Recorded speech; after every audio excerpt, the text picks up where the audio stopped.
आज हम लोग आ गए एक नए वीडियो में। और ये जो वीडियो रहने वाला है वो पूरा डेडिकेट होने वाला है हमारे 2021 के एडवांस बैच के ऊपर। मीन्स जेई एडवांस का जो आपका एग्जाम है 2 या 3 तारीख को जो भी है, जिस दिन आपका रहने वाला है उसके ऊपर बेस्ड है। ठीक है, ये टेक्निकल नहीं है। ठीक है, और ये इसलिए है क्योंकि आज 27 है। ठीक है, आज 27 क्या है, आज 27 सितंबर है और इसी दिन मेरा भी पिछले साल एग्जाम था 2020 में। तो चलो इसी की खुशी में एक वीडियो मैं भी बना रहा हूं। ठीक है, और इसमें मैं अपनी गलतियां बताने वाला हूं, या तो आप कह दो क्या सुधार मैंने पेपर 2 में की थी जिससे मीन्स मेरा सिलेक्शन हुआ था आईआईटी में। ठीक है, और मेरा एयर था 12,039। और इसमें भैया आप जरूर पूछोगे कि 12 के का तो थोड़ा ना मीन्स हमें तो पता है कि आईआईटी में 10,000 ही सीट है। आप जरूर पूछोगे क्योंकि ये कोचिंग में हम बहुत कुछ सुन के आए रहते हैं। ठीक है, पर मैं बता दूं for your kind information, in the आपको 2019 में ही अराउंड कब कितने सीट थे, 13,000 कुछ सीट थे 2019 में। और जैसे ही 2020 आया तो टाइम्स ऑफ इंडिया में आया था कि इंडिया में 16 के सीट्स आईआईटी में आ गए हैं ड्यू टू न्यू आईआईटीज। ठीक है, और कुछ कुछ बहुत सारे दिल्ली हो गई, अपनी खड़गपुर हो गई, उन्होंने ब्रांच भी काफी बढ़ाए, तो उस कारणवश मुझे भी मिला। ठीक है, और इसमें मुझे क्या भी मिल, आपको मुझे ये भी बताना पड़ेगा कि मुझे क्या मिल रहा था। मुझे आईआईटी बीएचयू भी उसमें ऑप्शन था मेरे पास लेने का, और खड़गपुर भी मेरे पास ऑप्शन था लेने का। बीएचयू में एमटेक और बीटेक वाली ब्रांच थी, मीन्स दोनों कंबाइन था, डुअल था। और केजीपी में बीटेक डिग्री नहीं थी, एक अप्लाइड जियोलॉजी में समथिंग एमएस डिग्री थी। ठीक है, तो ऐसा कुछ सिनेरियो था मेरे साथ। ठीक है, पर मैंने नहीं लिया, वो बात की बात है, अभी मुझे जरूरत नहीं है समझाने की। ठीक है, तो चल हाँ मेरा इंट्रोडक्शन। ठीक है, और इससे आपको पता चल गया होगा कि भाई जिस बंदे का अपन सुन रहे हैं वो उस लायक है भी या नहीं, या नॉलेज ही पेलते जा रहा है। ठीक है, तो इतना था मेरा इंट्रोडक्शन। और अभी अपन बात कर लेते हैं क्या क्या हमने मिस्टेक्स की अपने पेपर 1 में। पेपर 2 में नहीं, पेपर 1 में ये सारी मिस्टेक्स थी मेरी। पेपर 2 में तो मैंने इनको ओवरकम किया। तो इससे भी आपको एक बहुत अच्छा एग्जाम्पल निकलता है कि मीन्स खुदा ना खास्ता आपका पेपर 1 बिगड़ भी जाए, तभी भी आपके पास पेपर 2 रहेगा। हिम्मत नहीं हारना है, पेपर 1 ही नहीं बिगड़ना चाहिए। अगर आज मेरा पेपर 1 सही रहता तो भाई क्या रहता। ठीक है, क्योंकि बहुत एडवांस में एक एक मार्क्स की बहुत वैल्यू है। ठीक है, उसका भी मैं आपको एग्जाम्पल दूंगा। ठीक है, तो चलो ये है सबसे पहला मेरा मिस्टेक्स था, मैंने ओवर फियर्ड ऑफ कोविड विच नर्वसेस मी। ये जनरल टॉक्स है जो आपको 6 घंटे पेपर जो आप लड़ाई कर रहे हो, पढ़ाई आपने जितनी कर ली।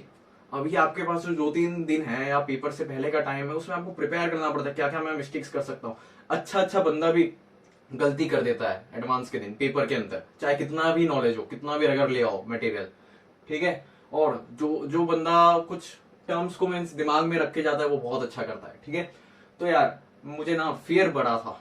ठीक है, क्योंकि 27 सितंबर था, उस समय ना वैक्सीन था, लॉकडाउन का सिनेरियो था, मैं लॉकडाउन में ही रहा। और मैं 8 महीने, लगभग 6 से 7 महीने, जब से मार्च से लॉकडाउन हुआ तब से मैं घर से बाहर नहीं निकला था। 2-3 बार बस निकला, कब डॉक्टर के पास गया था तब। ठीक है, तो मुझे ना इस कोरोना से काफी ज्यादा फियर था। ठीक है, मैं घर से, जो बंदा घर से बाहर नहीं निकला उसको बहुत ही डर, मुझे तो पता नहीं क्या क्या लगता था कैसे हो जाएगा। ठीक है, तो इसने क्या कर दिया मुझे कि बहुत नर्वस कर दिया, मुझे डर लग रहा था। जहां वो सीट हमारी एडवांस की उधर बैठने के लिए भी डर लग रहा था। उसके बाद उन लोगों ने मुझे ग्लव्स पकड़ा दिया। ठीक है, वो ग्लव्स पकड़ा दिया, मैंने मेंस में तो कैसे कैसे हटा भी दिया क्योंकि ग्लव्स में मुझे कंफर्टेबल नहीं लग रहा था। तो वो ग्लव्स उन लोगों ने बोला परमानेंट तुम्हें पहनना ही पड़ेगा, और मेरा सेंटर भी पड़ेगा सूरत में। ठीक है, मेरा खुद का सिटी में जब सेंटर था उसमें तो काफी केस कम थे, पर जब सूरत में पड़ा मुझे लगता था कि भाई बहुत ज्यादा है भाई, उधर तो भाई गए तो कुछ भी हो सकता है। ठीक है, काफी डर था जिसने मुझे काफी नर्वस किया। और जो मेरा, जो आपको मेंटल हेल्थ जो है जो शुरुआत में रखनी चाहिए पेपर से स्टार्टिंग से 1 घंटा पहले, वो मेरी बिगड़ी थी इस कारण, क्योंकि ग्लव्स दे दिया मैंने, ग्लव्स से कभी लिखना नहीं सीखा था। ठीक है, काफी स्टिकी जैसा लगता है ना ग्लव्स से। ठीक है, तो उसमें मैं नर्वस हुआ, ये मेरी सबसे पहली मिस्टेक है। सुनने में छोटा लग रहा होगा पर हो सकता है, अभी के टाइम तो आपको ये सब डरने की कोई टेंशन है नहीं, अभी की कंडीशन बहुत ही अच्छी है। ठीक है, उस समय के कंपेयरिंग। ठीक है, तो चलो दूसरा मैंने क्या मिस्टेक की थी कि ना भाई, मैंने जब आपको इंस्ट्रक्शन दिया जाएगा, ठीक है, आपको डायरेक्ट नहीं पेपर पकड़ा दिया जाएगा, आपको इंस्ट्रक्शन दिया जाएगा, लगभग उसमें 15 मिनट टाइम देंगे, उसमें आपको आपके पेपर का पूरा इंस्ट्रक्शन रहेगा, आपका पेपर 1 कैसा होने वाला है। ये मेरा पेपर 1 का टाइम था। ठीक है, पेपर 1 कैसा रहने पड़ा वाला है इंस्ट्रक्शन, तो उसमें मैं देख के ही मेरी हालत खराब हो गई। पूछो क्यों? 398 मार्क्स का था। इधर तक तो भैया समझ आता है 400 नंबर का पेपर है, ठीक है, टोटल 400 नंबर का पेपर था। दोनों पेपर को शायद मिला के, मुझे अभी ध्यान से याद नहीं है, ठीक है, या मुझे अभी याद नहीं है अच्छे से। 398 मार्क्स का शायद पेपर था, ठीक है। और उसमें आ गया कि मैट्रिक्स मैच नहीं पेपर वन में। मेरी हालत खराब हो गई कि 2018 से लेके मीन्स 2013 से लेके 18 तक तो मैट्रिक्स मैक्स आ ही रहे थे, और मैट्रिक्स वाला जो क्वेश्चन होते हैं ना, मैच द कॉलम वाले, वो तो ब्रह्मास्त्र होता है, आपको मार्क्स देके जाते हैं। और उसमें मैं जब प्रीवियस करता था हमेशा मुझे उसमें खूब मार्क्स आते थे दबा के, ठीक है। तो आपका वो मैट्रिक्स चला गया, मैट्रिक्स था ही नहीं, वो मेरे लिए एक शौक था। दूसरा शौक था कि मल्टीपल चॉइस तो हमेशा रहते ही है -2 के साथ, ठीक है। आपके न्यूमेरिकल टाइप भी थे, ठीक है, और वो ज्यादा रेशियो में थे न्यूमेरिकल टाइप। एक शायद न्यूमेरिकल टाइप, आपके दो न्यूमेरिकल टाइप मेरे आ गए थे, कि एक था कि आपको डेसिमल वाले होंगे और एक था जो विदाउट डेसिमल होंगे, ठीक है, क्योंकि इन दोनों में बहुत ही अनसर्टेनिटी रहती है चाहे आप कितना भी प्रिपेयर हो, ठीक है। तो ये भी मेरे लिए एक धक्का था, ठीक है। और वो मल्टीपल चॉइस तो पहले ही -2 वाले, उसमें भी काफी रिस्क रहता है, मीन्स टोटली रिस्क के ऊपर था पहला पेपर। तो हालत खराब, मैं इंस्ट्रक्शन देख के हालत खराब हो गई, अब क्वेश्चन आना तो बाकी था, ठीक है। तो ये था मेरा दूसरा मिस्टेक था कि मेरी हालत खराब हो गई थी, ठीक है। तो आपको इंस्ट्रक्शन पढ़ के कभी भी ज्यादा नर्वस नहीं होना है, ठीक है, मीन्स कभी भी डरना नहीं है, आपको पेपर आने तक का वेट करना है, अच्छा ही जाएगा पेपर, ठीक है। मैंने खुद एक्सपीरियंस किया कि जो मैंने इतना सोचा था मैट्रिक्स, वो लोग क्या करते हैं, पेपर वाले कंपेंसेट कर देते हैं कुछ ना कुछ करके, ठीक है। तो ये सब आपको तभी पता चलेगा जब आप पेपर देके बाहर आओगे, ठीक है। तो उसके बाद दूसरा, कि मुझे क्या लगता था कि 35% लाना तो मस्ट है, मीन्स जो ये मेरा 398 मार्क्स का, वो मुझे एक मिनिमम 35% तो इसका चाहिए, मतलब 140 कट ऑफ ही हो जाएगा, क्योंकि वो लोग जनरल गाइडलाइंस में लिखते हैं ना 35%, ठीक है। इतना मुझे कट ऑफ का आइडिया नहीं था, पर 35% मुझे लगा कि लाना ही है 140 कुछ भी करके। और ऊपर से पार्शियल मार्किंग मीन्स एक सब्जेक्ट में भी कुछ अपने सर्टेन स्कोर लाने पड़ेंगे, तो ये भी मेरे एक टेंशन था कि एक तो ज्यादा मार्क्स बढ़ता है तो आपको ज्यादा स्कोर भी करना पड़ता है, ठीक है। पर और ये इसने भी भैया मेरे अंदर खूब स्ट्रेस डाला, ठीक है। काफी रहता है ना कि पेपर में गड़बड़ कर देते हैं कि भाई सवाल नहीं बन रहे, हमें तो इतने लाने हैं, तो ये भी आपको काफी प्रॉब्लम कर सकता है। और रियलिटी ये थी, अभी आपको मैं अवेयर कर रहा हूं कि 35% तो भैया नाम का था। टोटल पता है आपको कितना था परसेंट लाना था, जनरल कैटेगरी में, जनरल हूं, ठीक है। तो लगभग समवॉट अराउंड 16% शायद कट ऑफ था। 16 मतलब कितना था, 60 मार्क्स कट ऑफ था, चाहिए एडवांस का कट ऑफ। मुझे क्या लग रहा था कट ऑफ ही नहीं क्लियर होगा, पर 60 मार्क्स तो भैया कट ऑफ उन लोगों ने दिया था, और 60 के ऊपर लाओ जितना अच्छा रैंक लाना है, तो 60 तो कट ऑफ ही था। सोचो कितना टफ लेवल गया होगा ये पेपर का, तो ये 60 कट ऑफ था। सोचो 400 में से 60 मार्क्स कट ऑफ, ठीक है। तो रियलिटी ये थी। और आपको एक चीज माइंड में याद रखना कि पेपर अगर टफ आया तो उसका कट ऑफ बहुत डाउन जाएगा, एडवांस से तो पक्का डाउन जाएगा, ठीक है। और ये एक था कि आपको माइंडसेट मीन्स पीछे बना के रखना है कि अगर हार्ड आया है तो कट ऑफ भी उसका डाउन जाएगा, मुझे कोई टेंशन नहीं लेना है, मुझे जो आया है वो मैं करते जाऊं, ठीक है। उसके बाद चौथा, जब मैं पेपर देने बैठा, मेरा केमिस्ट्री बहुत अच्छा गया था, ठीक है, केमिस्ट्री चल रहा था, पर अप टू मार्क नहीं था, क्योंकि वो न्यूमेरिकल्स वाले आ गए थे, वो स्टोशियोमेट्री वाले मीन्स वो काफी डेसिमल में मुझे दिक्कत आ रहा था, ठीक है, राउंड ऑफ में मीन्स उसमें इशू था। तो केमिस्ट्री मेरा इतना अच्छा गया, ठीक है। उसके बाद पर अप टू नॉट मार्क, ठीक है। उसके बाद जब मैं फिजिक्स में गया ना, केमिस्ट्री जा रहा था, ठीक है, अब ग्लव से भी लिखने का आदत हो गया था। फिजिक्स जो था ना, उसमें मैं स्टक हो गया, 2 से 3 क्वेश्चन मैंने किए बढ़िया, ठीक है, पर मल्टीपल चॉइस में मैं स्टक हो गया, ठीक है, ये हार्ड फैक्ट है, स्टक हो गया। और मल्टीपल चॉइस में जब मैं, और हमेशा हमें बोलते थे कि भाई आप मल्टीपल चॉइस लास्ट करो, पर हमारे पास ऑप्शन नहीं था, क्योंकि सिंगल चॉइस थे नहीं शायद उस समय, याद नहीं है मुझे ढंग से, तो भी सिंगल चॉइस शायद नहीं थे, न्यूमेरिकल टाइप था, और शायद मीन्स इंटीजर वाला शायद न्यूमेरिकल, याद नहीं, मुझे ढंग से याद नहीं है, पर कुछ तो था, ठीक है। पर मैं स्टक हो गया था इसके ऊपर, और मीन्स मुझे कंफ्यूजन हो रहा था कौन से वाले होंगे, -2 ना हो जाए, तो इसमें मैं अटक गया 2 से 3। और कोई जो लंबे जैसे इधर आप देख सकते हो, लंबे जो सवाल थे, उसको मेरा पढ़ने का मोटिवेशन ही डाउन हो गया, ठीक है। इतनी मेरी मीन्स हालत खराब हो गई थी, ठीक है, उस समय। और उसके बाद आपका क्या होता है कि आप देखते हैं जो समय पास हो रहा है, तब आपका स्ट्रेस होगा, और आप फिर से मूव करोगे दूसरे सवालों में, दूसरे में देखोगे वो भी आप ढंग से नहीं बनाओ, क्योंकि आप ढंग से उसे रीड ही नहीं करोगे, क्योंकि आप किस चीज का टेंशन लेके बैठे हो, पिछले वाले क्वेश्चन का, कि मैं उसका फंडा जानता हूँ, ये मैंने पढ़ा है तभी मुझे नहीं आया, ठीक है, तब ऐसा होगा। और इसके चक्कर में मेरे पास सिर्फ 15 मिनट बचे थे मैथ्स मेरा रह गया था पूरा। अब 15 मिनट्स में मैं मैथ्स क्या ही करता, बस देखता रहा। जल्दी जल्दी में देखते तो आपको क्लिक भी नहीं होता, और ये कोई मेंस का पेपर तो था नहीं कि आप टिक कर दो, एडवांस का था, लंबे लंबे सवाल थे, नहीं हुए। और एट द एंड रिजल्ट क्या हुआ, पेपर 1 का केमिस्ट्री ठीक ठाक गया, फिजिक्स 2-3 सवाल बने, मैथ्स में 0, अटेम्प्ट ही नहीं कर पाया, एक भी सवाल नहीं अटेम्प्ट कर पाया। ठीक है, एक भी सवाल नहीं अटेम्प्ट कर पाया। सोच सकते हो आप, इमेजिन कर सकते हो कि आदमी की फट जाती है अंदर से, समझे। पेपर 1 के बाद जब आपका मैथ्स 0 अटेम्प्शन, और आपके पास मीन्स बहुत ही मीन्स मैं बता सकता हूँ, उस दिन मुझे याद है कि मैं जब फिर पहला पेपर देख के गया, मम्मी देख के समझ गई भाई, मुंह देख के समझ गई क्या हालत है इसकी, खाना भी अच्छा नहीं लगा, और खतरनाक वाला मेरा हेडेक हुआ। आपको होगा ही, अगर मीन्स ऐसा होता ही ना हो आपको, पर ऐसा होता ही है। ठीक है, मुझे काफी ज्यादा हेडेक हुआ, फिर दवाई ववाई ली, फिर 1 घंटा नींद भी नहीं आता है, ये भी बड़ा टेंशन है यार। 2 घंटे का शायद ब्रेक रहता है, 1 घंटे का शायद ब्रेक रहता है, याद नहीं मुझे ढंग से, बहुत 1 साल हो गया। तो जितना भी था, नींद भी ढंग से नहीं आई। ठीक है, क्योंकि भाई पार्शियल मार्किंग होता है इसमें, सॉरी पार्शियल सब्जेक्ट मार्किंग होता है, वो नहीं कट ऑफ क्लियर कर पाऊंगा अगर मैं मीन्स नेक्स्ट पेपर में अच्छा ना करूँ। तो काफी ज्यादा स्ट्रेस हो गया था। ठीक है, मैंने, ठीक है, आप टेस्ट से लिंक लगा सकते हो, जो अपना टेस्ट क्रिकेट रहता है, पहले ही इनिंग में आप स्कोर ना करो, लीड ना दो, तब हालत खराब हो जाती दूसरी इनिंग में। ठीक है, तो चलो मेरा ये तो इधर हालत खराब हो गया था। ठीक है, तो चलो ये था मेरा कहानी पहले वाले का।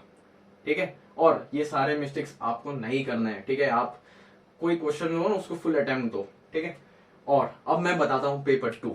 पेपर 2 में मैं उठा, ठीक है, सो के जहां से उठा, गया मैं, ठीक है, पेपर देने गया।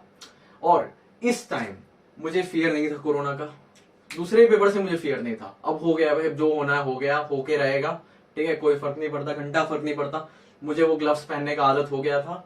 ठीक है, तो इस फियर तो मेरा कैंसिल हो गया। 398 मार्क्स वो जो था मेरे लिए, वो नॉर्मल हो गया। ठीक है, जब मेरा इंस्ट्रक्शन आया, फिर से मुझे पता चला मैट्रिक्स मैच है ही नहीं। मैंने होप की कि मैट्रिक्स मैच सोच होगा, नहीं था। मैं हंसा उस समय। ठीक है, बोला कि जाए, पूरा पहला पेपर बिगड़ गया, तब दूसरा ही किया, वो उसमें भी मैट्रिक्स मैच नहीं। ठीक है, चलेगा। उसके बाद 35% वाला तो मैं भूल ही गया था, क्योंकि आपने पहला ही स्पॉइल कर दिया, तो दूसरा के लिए क्या ही सोचना है उसमें, जो आया है मीन्स जो आया है। ठीक है, और चौथा, पहले पेपर में मैं सोच के गया था कि मैं पहले ही घर से सोच के गया था कि मैं पहले मल्टीपल वाले लास्ट करूंगा, पहले ऑब्जेक्टिव करूंगा, मैं सिंगल टाइप करूंगा अगर आया तो, या मैट्रिक्स करूंगा, ये सब पैटर्न बना के गया था। ऐसे ऐसे मेरा सीक्वेंस होने वाला है, ऐसे एल्गोरिथम मेरा रहने वाला है। ठीक है, पर मेरा जैसे ही पेपर किया, मेरा सब ब्रेक हुआ था। मीन्स मुझे जैसे मैं फॉलो कर रहा था वैसे मेरे साथ हुआ नहीं, क्योंकि एडवांस का पेपर बहुत अनसर्टेन रहता है। ठीक है, तो जब मैं दूसरा पेपर देने गया, तब मेरे माइंडसेट में क्लियर था कि मुझे सिर्फ सवाल करना है, क्योंकि मेरे पास अब खोने के लिए मीन्स पाने के लिए बहुत है, पर खोने के लिए कुछ भी नहीं है, क्योंकि खो चुका हूं मैं सब। ठीक है, मेरा मैथ्स बिगड़ चुका है, पूरा 0 अटेम्प्ट है, हालत खराब हो गई है। ठीक है, और जनरल कैटेगरी जनरल है, तो अपना ये भी कट ऑफ हाई रहेगा, सब्जेक्ट वाइज भी कट ऑफ हाई रहेगा, मीन्स मैथ्स में कुछ सर्टेन लेवल लाना ही पड़ेगा, और हालत खराब हो गया। लो जी, कल्याण हो गया आपका। ठीक है, तो मेरे लिए खोने के लिए कुछ भी नहीं था। तो मेरा ये माइंडसेट था, अब मैं कोई सीक्वेंस से नहीं करने वाला, अब मुझे जो क्वेश्चन दिखे उसे मैं कर डालूंगा, बस इतना माइंडसेट था। मैं गया, केमिस्ट्री जितना आया उतना किया, ऑर्गेनिक मेरा अच्छा था तो ऑर्गेनिक कर किया, या जो भी है ठीक है किया। मुझे अब मेरे दिमाग में एक था माइंडसेट कि मैथ्स को इस बार देखना है, पिछली बार नहीं देखा, तो मैं मैथ्स फिजिक्स से पहले करने चला गया। ठीक है, जब मैं मैथ्स करने गया, ठीक है, तब मेरे से पहले सवाल हो गया। ठीक है, क्योंकि अब मैंने ध्यान से पढ़ा। ठीक है, अब मुझे पता है कि मुझे अब फर्क नहीं पड़ता कि 140 मुझे नंबर लाने हैं। ठीक है, मुझे अब है कि जो मैं पढ़ रहा हूँ उसको मैं सब सवाल सॉल्व करूँ। तो मैं मल्टीपल चॉइस में ही गया, क्योंकि +4 था। ठीक है, मुझे अब जल्दी से मार्क्स लाने, कहीं से 6 मारना है मुझे। ठीक है, तो मैं मल्टीपल चॉइस मैथ्स के गया और सारे कर डाले, क्योंकि मल्टीपल चॉइस में एक बार आपका आने लग जाएगा ना मैथ्स में पहला, तो उसके बाद सब होने लग जाता है। तो मैं मैथ्स में मेरे से सब हो गया, प्रोबेबिलिटी भी इवन हो गया मेरे से। ठीक है, मल्टीपल चॉइस में न्यूमेरिकल में जानता था कि करके भी मुझे बहुत अनसर्टेन लगता है, तो मैं उसको छोड़ ही दिया, उसको मैंने फिर से छोड़ दिया। ठीक है, उसको गेट लॉस कर दिया। ठीक है, उसके बाद बचा फिजिक्स। ठीक है, फिजिक्स अब नहीं बन रहा, नया समस्या, पर मुझे अब टेंशन नहीं था, जो आया फिजिक्स में वो करता गया, और फिजिक्स में अटक भी रहा था मैं। ठीक है, मल्टीपल में। और उसके बाद मेरे पास थे लास्ट के 15 मिनट। ठीक है, अब मेरे फिजिक्स थोड़ा बाकी था, जिससे मुझे सेटिस्फेक्शन नहीं था। ठीक है, तो इसमें मैंने ये किया कि सच में मैं पहली बार फिजिक्स को विजुलाइज किया कि वो जो सवाल थे मल्टीपल चॉइस फिजिक्स के, उसको मैंने सच्ची में, जैसे वो वेलोसिटी से उन लोगों ने बोला बॉल वाले ऐसे क्वेश्चन थे, थ्योरेटिकल भी थोड़े थे, तो उनको विजुलाइज किया और एट दी एंड 15 मिनट के अंदर 3-4 ऐसे मल्टीपल में सवाल थे, ऐसे मैंने सब कर दिया। ठीक है, अब मुझे नहीं पता वो राइट है रॉन्ग है, पर मैंने उसको सबको कर दिया। मेरा फिजिक्स में मल्टीपल सब हो गए और मैं स्विच होते होते मैथ्स में भी 1-2 न्यूमेरिकल करके आ गया। ठीक है, तो ओवरऑल क्या मेरा, मुझे अब पता था कि मुझे कहीं से मार्क्स लाना है, कहीं से भी लाना है, कहीं से भी मिल जाए, चाहे मैथ से फिजिक्स से कहीं से भी मिल जाए, मैं लेके आ गया। ठीक है, तो इतना था और यही रिजल्ट हुआ कि एट द एंड जब मेरे मार्क्स आए तब मुझे मैथ्स में सबसे ज्यादा नंबर थे एज कम्पेयर टू फिजिक्स और केमिस्ट्री। ठीक है, अराउंड 100 में से कितने थे, 40 प्लस थे। ठीक है, मेरे 40 प्लस नंबर आए थे। एडवांस में भाई बहुत होते हैं इतने। ठीक है, एडवांस में काफी ज्यादा होते हैं ये। ठीक है, और ये आपके मेंस नहीं है जिसे आप कंपेयर करने पर 40 प्लस थे मेरे। सोचो मैं दूसरे पेपर के बदौलत इतना लाया और फिर मुझे पता चला क्योंकि, और मैं बहुत सेटिस्फाइड था। आपको पहला पेपर भले ही बिगड़ जाए पर दूसरा अच्छा आया तो बहुत दिल में खुशी होती है। ठीक है, मैं बिल्कुल सेटिस्फेक्शन होके गया घर, कोई टेंशन नहीं। और मुझे पता चला भाई सेकंड पेपर ही सबसे टफ निकला। ठीक है, पहला पेपर तो आसान था, मैंने दोस्तों से बात की, सेकंड पेपर ही सबसे टफ निकला और मेरा सब बन गया। ठीक है, तो होप आप सबको इधर से यही सीख मिली होगी कि भाई ये सब मिस्टेक्स है कि आपको ना कुछ नहीं सोचना है। मीन्स एडवांस का और मेंस से आप रिलेशन ही मत रखो। मेंस के एडवांस से, मेंस में अपन क्या स्ट्रक्चर करते थे कि अपना 30 मिनट के अंदर पहले केमिस्ट्री निपटा देंगे, ऐसा कुछ नहीं होता एडवांस में। एडवांस में जो आपको है वो 100% अपना दे के आओ। अगर कोई क्वेश्चन आपको थोड़ा थोड़ा भी समझ आ रहा है उसको मीन्स अटेम्प्ट दो। आपको आता है फॉर्मूला, प्रोबेबिलिटी आपको नहीं आता है, छोड़ दो, भाड़ में जाने दो, उसे छोड़ दो, ज्यादा मत दिमाग खराब करो। जो आपको आता है वो करके आओ, क्योंकि एडवांस में एक एक नंबर का बहुत वैल्यू है। ठीक है, एक एक नंबर का, ये जो आपको दिख रहा है ना, मेरे समवॉट अराउंड, मैं आपको एग्जांपल दिखाता हूँ, मेरे 110 नंबर थे शायद ओवरऑल। ठीक है, उस समय सोचो, उस समय पता है बहुत हाई भी गया था। ठीक है, 110 हार्ड पेपर था काफी, 110 था। मेरे दोस्त के समवॉट अराउंड 114 थे शायद 14 या 15 थे, तो उसके अराउंड 10,000 रैंक आया। सोचो 4 नंबर में कितना फ्लक्चुएट कर गया, 10,000 रैंक आ गया। और मैंने एक और सुना था कि समवॉट अराउंड 124 थे, तो उसके और 8-7,000। मतलब आप समझ सकते हो एडवांस में एक एक मार्क्स की बहुत ही ज्यादा वैल्यू है। ठीक है, और इसको मेंस की तरह बिल्कुल मत लेना। मेंस का तो यार मैं अब तो बोलता हूँ अभी के समय कोई लेवल ही नहीं है। ठीक है, सच बता रहा हूँ, 2018 का समय, हमारा भी समय का मैं नहीं अच्छा बोल सकता, 2018 के समय क्वालिटी वाले पेपर आते थे, एक सिंगल पेपर थे, अब तो पूरा बर्बाद कर दिया। ठीक है, तो मेन से कंपेयर ही नहीं कर सकते। ये मत सोचना कि जो बंदा मेंस में 5,000 रैंक ला रहा है, 4,000 ला रहा है, वो एडवांस में भी ले आएगा। कोई बिल्कुल गलत है, ये सब कुछ नहीं होता। कोई कोई बंदे तो एडवांस के लिए बने होते हैं, समझ रहे हो ना। एडवांस में आपको बस अपना बेस्ट देना है, विदाउट टेंशन, विदाउट वरी। आपके पास बहुत टाइम है, अपना बेस्ट दे के आओ और आप जितना सोचोगे उससे अच्छा अटेम्प्ट करके आओगे। आपको बस अभी मेहनत करना है, प्रीवियस ईयर में काम करना है। ठीक है, ये 1 से 2 दिन है। ठीक है, और उसके बाद तो मैं बताऊंगा कि भाई मैंने क्यों नहीं लिया ये दोनों। आप पेपर दे के तो आओ पहले। ठीक है, तो चलिए आज के लिए इतना ही था। होप आप सबने इधर से सीखा होगा क्या क्या आपको गलती नहीं करनी चाहिए, और आपको ऑल द वेरी बेस्ट आपके एडवांस के लिए। ठीक है, बहुत अच्छा जाए, ये बहुत ही प्रीशियस एग्जाम है और इसका लेवल हम हर साल बढ़ रहा है। 2018 से ही पैटर्न चालू हो गया था, 18-17 का बहुत आसान था, 18, 19, 20 लेवल बढ़ रहा है, तो आपका भी बहुत अच्छा लेवल बढ़ेगा। ठीक है, तो डरा नहीं रहा हूं, अच्छा ही जाएगा आपका, कट ऑफ भी डाउन जाता है उस हिसाब से। ठीक है, तो बहुत अच्छा जाने वाला है, ऑल द वेरी बेस्ट। तो चलिए, गुड बाय।